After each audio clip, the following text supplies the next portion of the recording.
Hi, this is Ravi Narayan, mentor at MentorSquare. Is this opportunity worthwhile?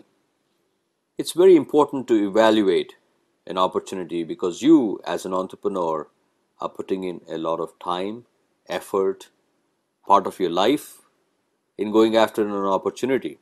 When venture capitalists look at opportunities, they look at 100 of them before they hone in on one which is worth their while. So it's important for you to do the same because you are the venture capitalist for this opportunity in the early days. So let's take a look at the opportunity cost. You have to be clear as to how does it affect your current income, your current lifestyle. If it's going to put undue financial pressure on you, chances are that it'll affect your ability to make good decisions for the business and therefore for yourself. How does it affect your career? If you're doing extremely well in your career, to suddenly take a left turn and do something entrepreneurial may be good for you, but in the long run may affect your career. Something to think about. But in most cultures, especially today, even if things don't work out very well, it doesn't affect careers as much as they used to maybe 5, 10 years ago. And finally, your ability to take chances.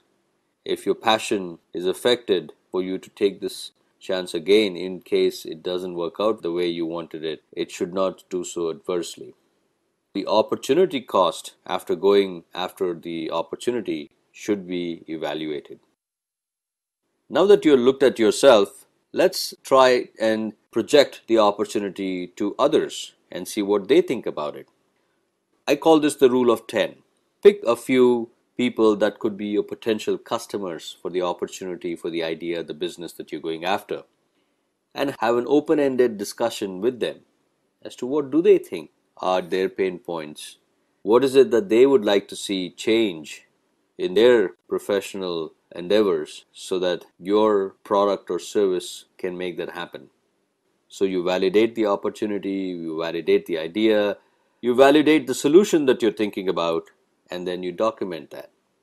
Now you have to be careful. You may find that 70% of the times they may be validating what you're saying, but also, as equally, they're also saying 30% of the times that they don't like something in your idea. It's very, very important for an entrepreneur to note the 30% because that may make the difference between success and failure. Having had these discussions, the next thing to do for you is to actually prototype it.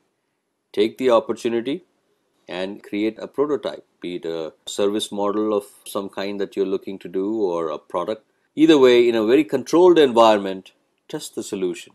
It doesn't have to be full-fledged, it doesn't have to look nice, flashy the way you have envisioned it, but it should actually do the kind of work that it says it does, provide the value that you say it can provide.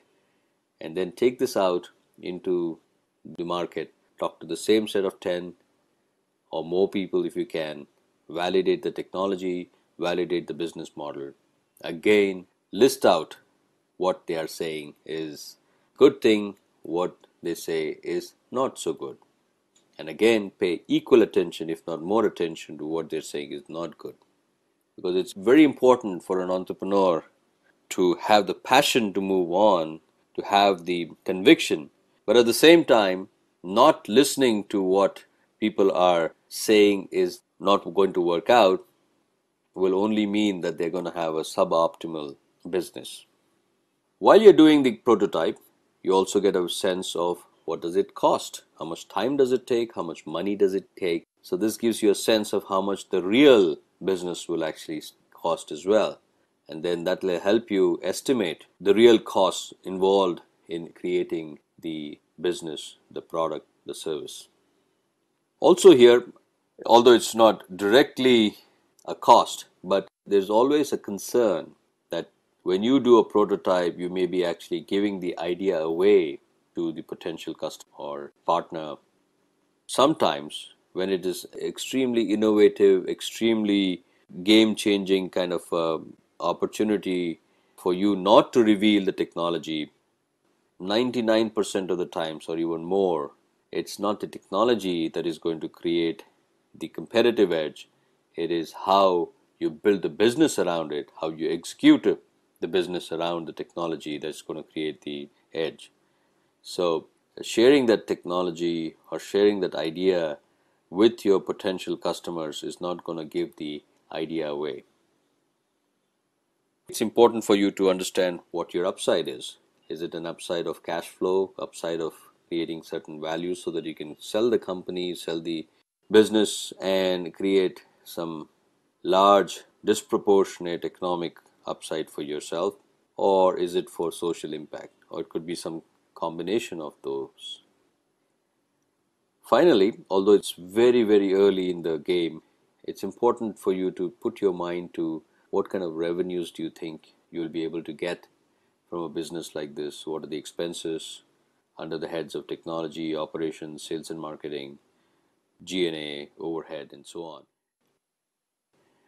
Even though your business is at a very early stage, it's important to write down your assumptions on how the business is going to grow.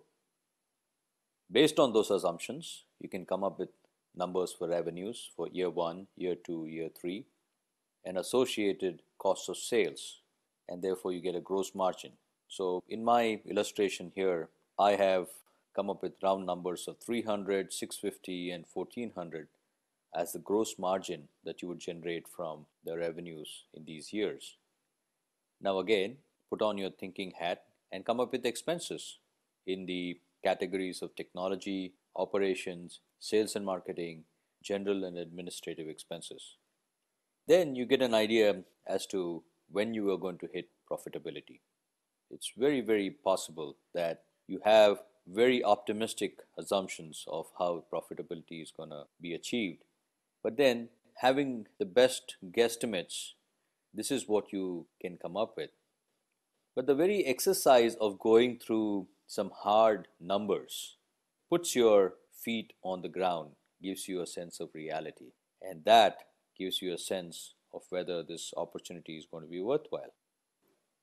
The only reason you're doing this is just to kind of exercise your ability to understand these framework or these financial terms and to lay out certain tangible numbers underneath these, and most importantly, flesh out the assumptions that went into coming up with these numbers.